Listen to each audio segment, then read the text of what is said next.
نستعينه ونستغفره ونؤمن به ونتوكل عليه ونعوذ بالله من شرور أنفسنا ومن سيئات أعمالنا من يهده الله فلا مضل له ومن يضلل فلا هادي له وأشهد أن لا إله إلا الله وحده لا شريك له وأشهد أن سيدنا وسندنا مولانا محمدا عبده ورسوله وصلى الله تعالى على خير خلقه محمد وآله وصحبه أجمعين أما بعد فقد قال النبي صلى الله تعالى عليه وسلم طلب العلم فريضة على كل مسلم وقال النبي صلى الله تعالى عليه وسلم كلكم راع وكلكم مسؤول عن رعيته او كما قال النبي صلی اللہ تعالی علیہ وسلم۔ حضرات سامعین، اسٹیج پر بیٹھے معزز علماء کرام اور پردہ نشین خواتین، آپ کے اس جلسے کا عنوان ہے تعلیمی بیداری کانفرنس۔ میں اسی موضوع پر آپ حضرات سے کچھ عرض کروں گا۔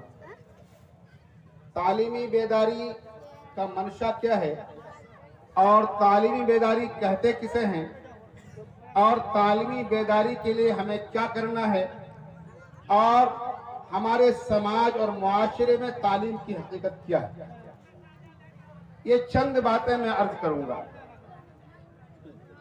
بزرگوں، 18,000 مخلوقات میں انسان کو جو اشرف المخلوق کہا جاتا ہے، تمام مخلوقات پر جو برتری ملی ہے، تمام مخلوقات پر انسان کا مقام اور مرتبہ جو بلند اور بالا بنایا ہے، اس کی وجہ اور بنیاد صرف علم ہے۔